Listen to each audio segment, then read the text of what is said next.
Welcome to the Civic Hub. The Civic Hub is a shared community space for grassroots and small nonprofit organizations working to make lives better for everyone in Waterloo Region. Partner organizations come from a range of fields: environmental justice, democratic reform, arts and culture, anti-poverty, anti-racism, human rights, ethno-cultural and newcomer support, technology, peace and nonviolence, spirituality, and well-being. On the show, we welcome one of our partners to the Civic Hub.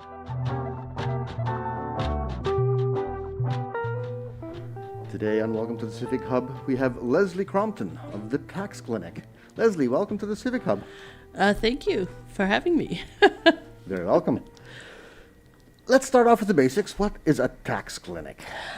Basically, the tax clinic is a free tax preparation service for modest and low-income individuals.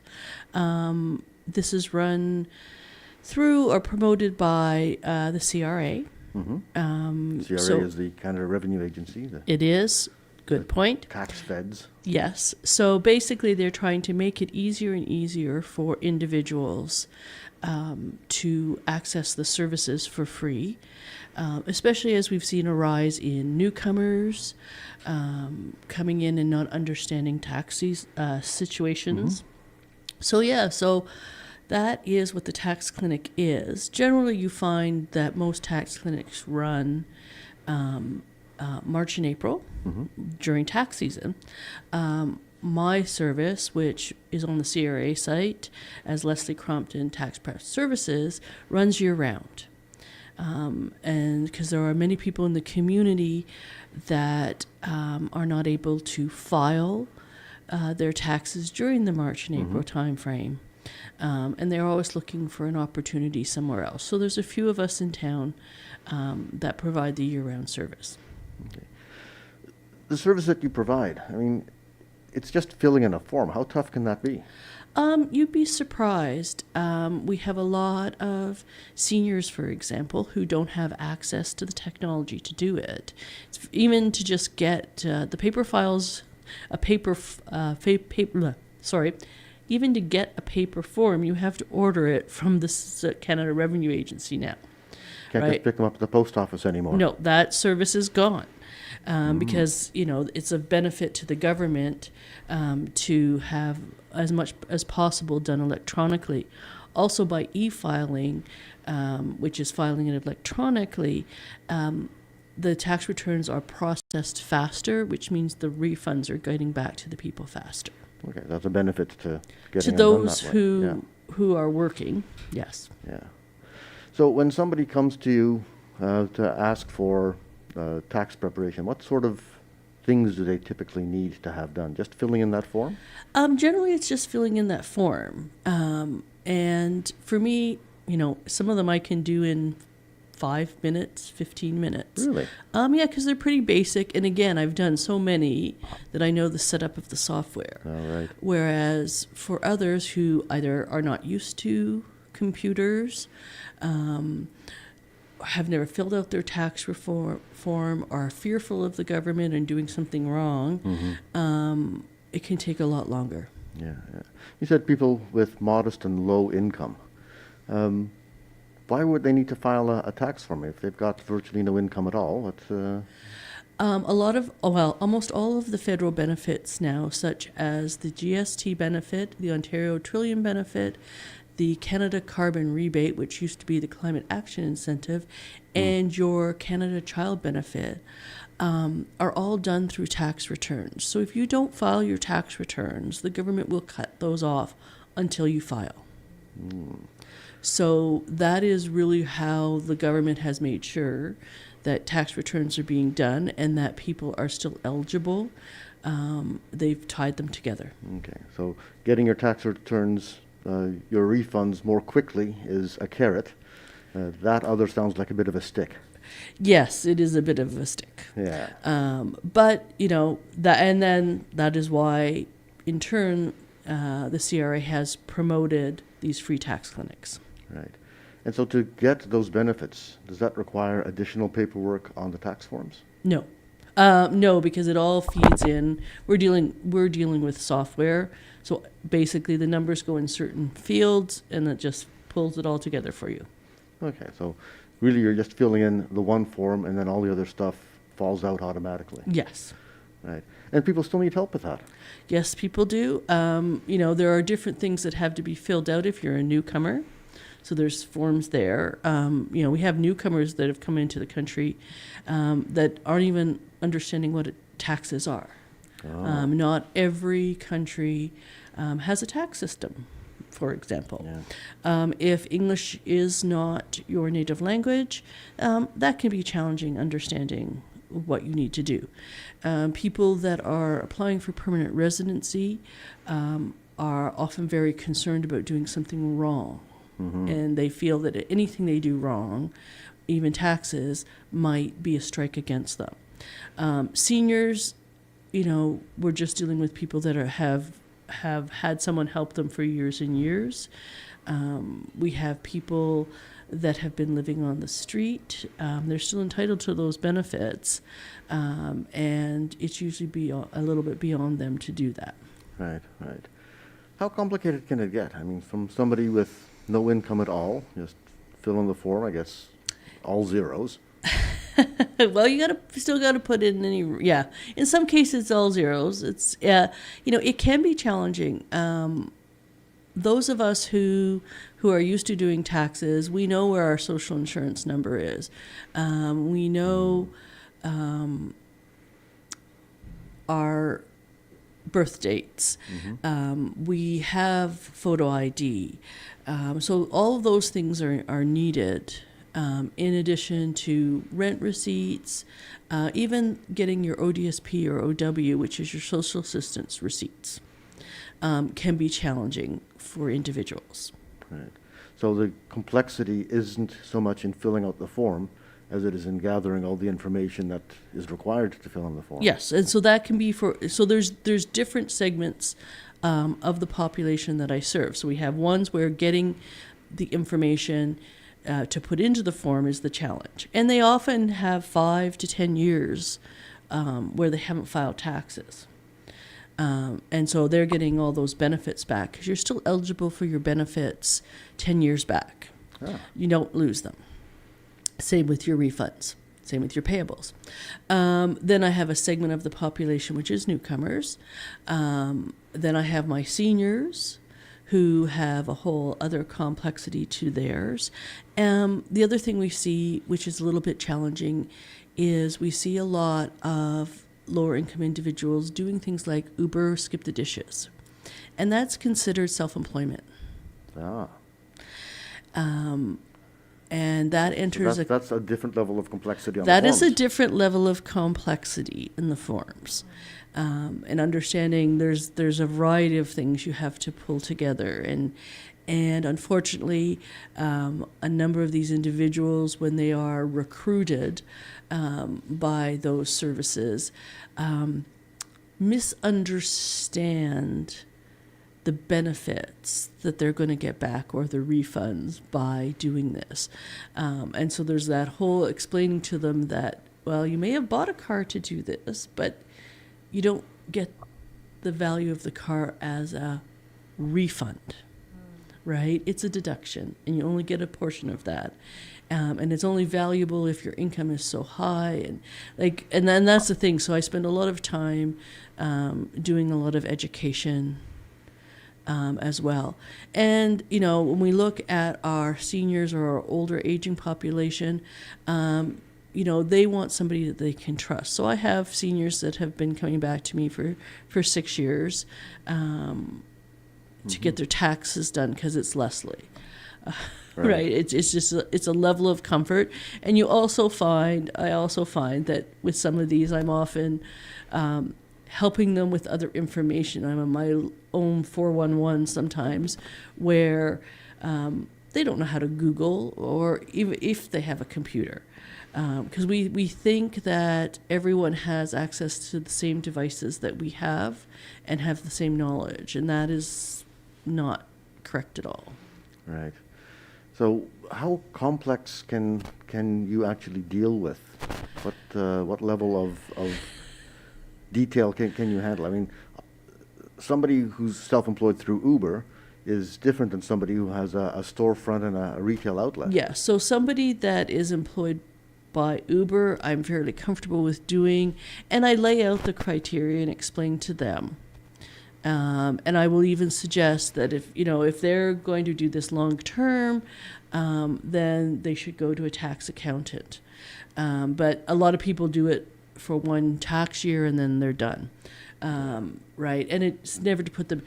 Somebody that has a storefront, I don't get into those types of small businesses at all. They're not part of the volunteer program. And they have a lot of complexity that I'm not comfortable dealing with. Yeah. You said you've been doing the tax clinic for 6 years. Yes. Yeah. So you started off doing this at the Social Development Center. Correct. Even before there was a Civic Hub. Yes, I did. I started at the Social Development Center. It was just one of those things where the ED came and said, "Would you like to run a tax clinic?" I'm like, "Okay, let's do this." I did them decades ago when I was still at a chartered accountant firm. So I'm like, oh yeah, let's do this. And we'd just gotten started and then COVID hit. Yeah. And so that was our second or third year where we hit COVID. And that was that was interesting because March 15th is when we shut down, so we were just in appointments were all the way booked into April, and we just like, okay, what do we do now? And that's when, with help from somebody at another agency, I designed a program that we would do them over the phone. So we figured out how to handle the protocols that you normally have to handle in a tax return over the phone, way ahead of Revenue Canada. By the time Revenue Canada got around to publishing their suggested way of dealing with volunteer tax clinics, I was 200, 300 tax returns done. It wasn't quite as much fun as doing them in person. In some ways, because the interaction was very different and the process was very different. Now my services can be done over the phone. We can do Zoom, or I'll meet people in person. I have even had people drop off at my house. Okay.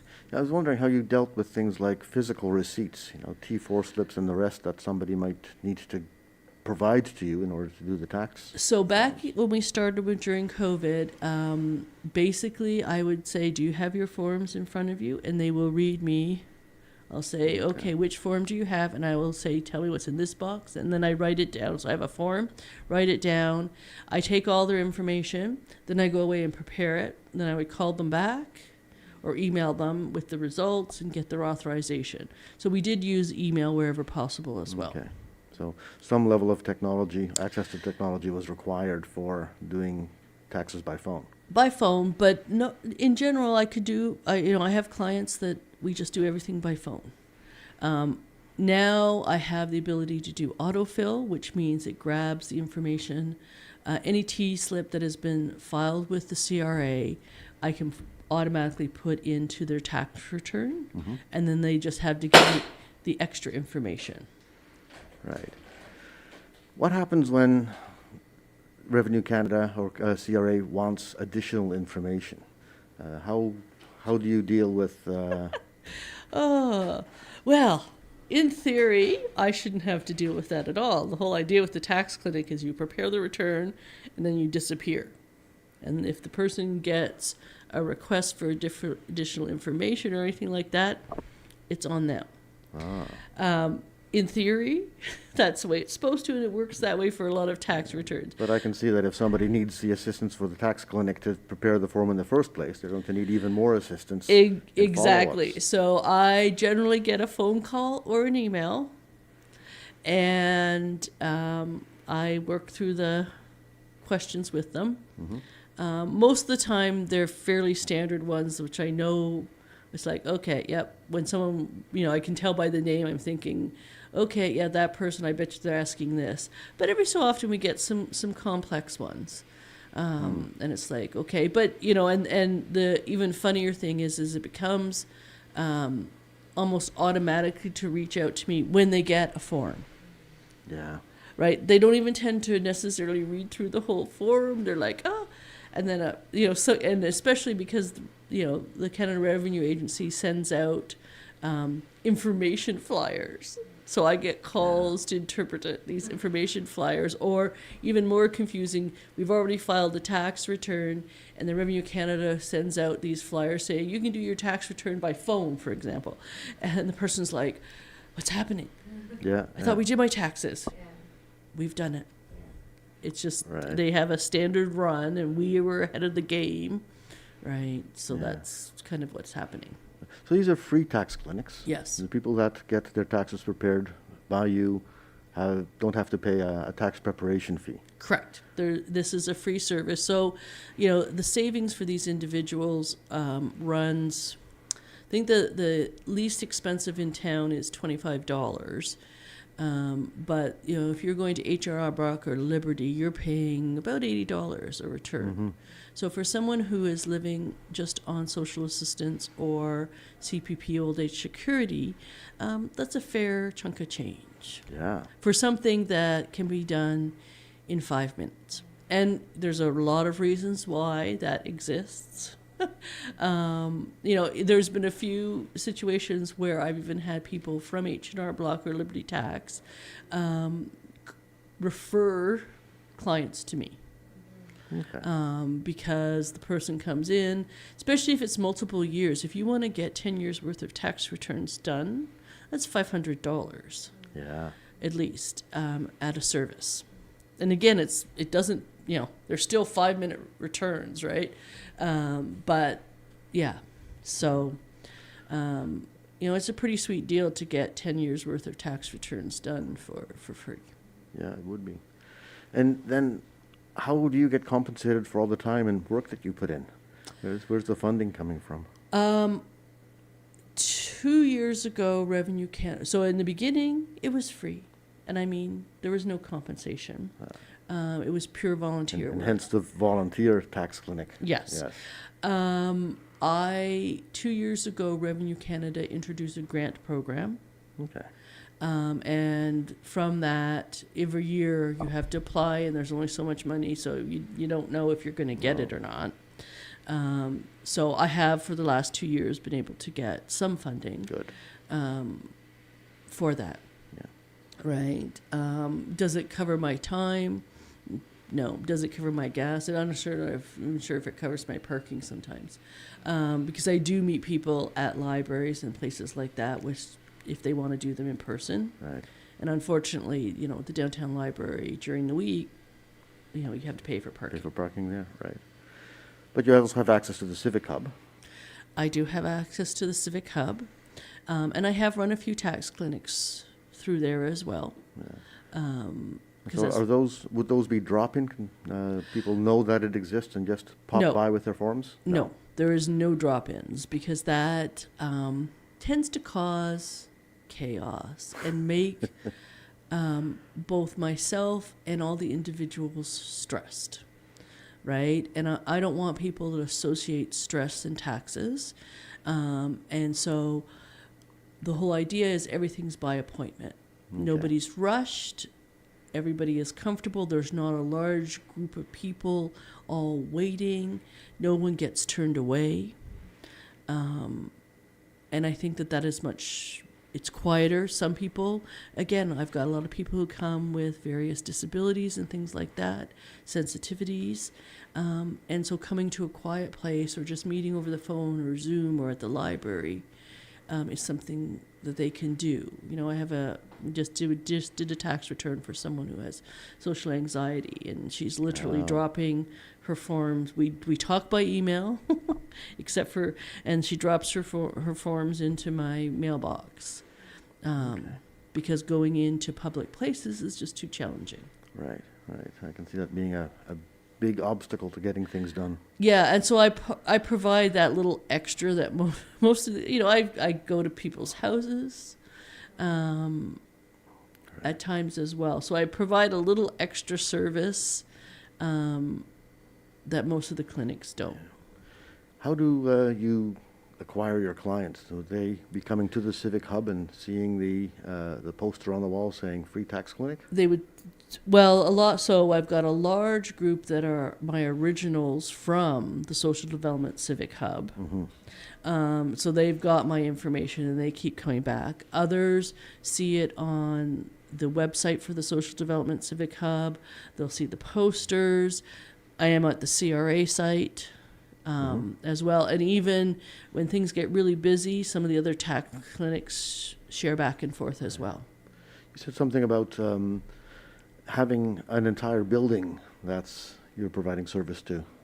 Yeah, so I have a variety of kinds. So I provide service to Indwell, which is one of the low-income supportive housing on King Street. And so basically, when some of their clients need to do their taxes that's out of season, they'll send me an email, we'll set up a day, and I'll pop over and go through that process and get them done. Because a lot of the other services, the other thing, we talked about benefits, but the other thing that is if you're in any type of subsidized housing, geared to income housing, you have to have your tax return done every year because that's how they determine if you're still eligible. So if you don't provide your tax return, you can lose your subsidy or your geared to income and suddenly be faced with market rent. And so in order to prevent that, you have to get your taxes done sometimes in the middle of the year. It's not like you're taking everything from May onwards as a holiday. No, not at all. And that's what we find. We find people that get rent evicted and such, and suddenly to get into some sort of government housing, they need to have their tax return done. And a lot of people, when they've got trauma in their life, taxes are the least of their worries, to be honest. Yeah. And they let it go by, which is why I have many people that have multiple years to do. Yeah. What's your capacity like? You said you were doing sometimes as many as 200 or 300 a year. Yes, I think. So during March and April, I probably, trying to think of how many I do. I'm usually booking and working on taxes at least 6 days a week. Wow. I know that I worked every Saturday in March and April, except for maybe one. Now, throughout the season, it's quieter, and basically Wednesdays is my go-to date that I put out there first, where I will do tax returns on Wednesdays. Mm-hmm. But if I have somebody who can't fit Wednesday in for a variety of reasons, then we play around with it. Right. So yeah, I probably do 500 in a year. Wow. Yeah. I haven't had any volunteers under me since I left the Social Development Center. Back then I did have volunteers. And so I do have one person who's looking to volunteer this year. The challenge with volunteers is there's a training component that needs to be done and a level of supervision. And in January or February, when tax season is getting going and they think, oh, I'll volunteer, is too late. I need them sort of January at the latest, ideally doing some stuff in the fall so that we're ready to go. Okay. So two different kinds of people might want to get a hold of you. There might be the people who need some taxes done. Yes. And then other people who might want to volunteer with you to help those people get their taxes done. What's the best way to get a hold of you? The best way to get a hold of me is to email. Mm-hmm. It's Lesley A. Crompton at gmail.com, and it's LesleyACrompton, all one word, at gmail.com. Okay. And that it runs year round, and so anybody can get hold of me that way. All right. And that is the easiest way because I'm checking that email frequently. My phone number is out there, but I'm terribly bad at answering phone calls. Right, so I'm it'll be a just- voice message that they leave on your phone number there? Yep, they would leave a voicemail, and then I will get back to them. But Okay. it can take, again, because it's quiet this time of year, it can take a few days. Much quicker with email. Right. So email is the best way to get a hold of you, to both volunteer and if you need taxes done Yes. off-season, and give Lesley an email, and she'll get a hold of you to Exactly. get those forms done. How about the Civic Hub? Are you still getting referrals from the Civic Hub as well? Could somebody pop into the Civic Hub and say, I need taxes done, Yes. and they'll get their referral? Yes. Oh, yes. Definitely. Definitely. They get a referral. I'm often at the Civic Hub doing other things, and people will pop down and we'll set up an appointment.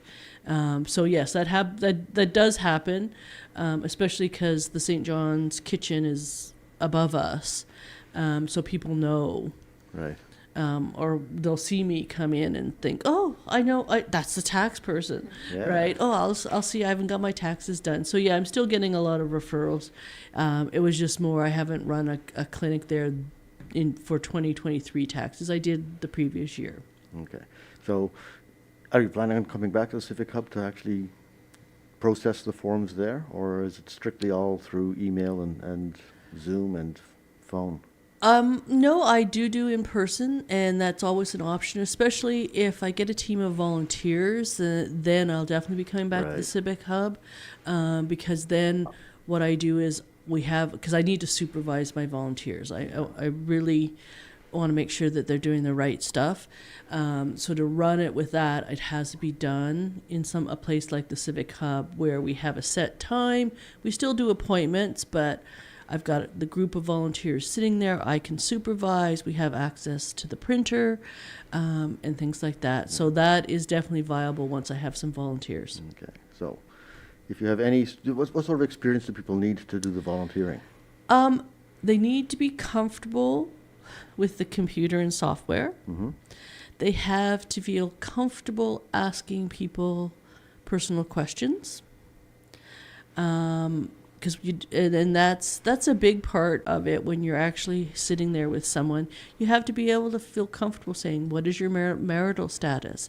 Saying to an 18-year-old, do you have children? Right.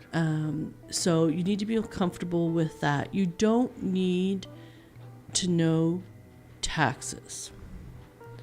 An analytical mind is good because you want to be able to know what the results are going to look like so you can self-check. But a lot of that I can teach. It's those in social skills and comfort with a computer.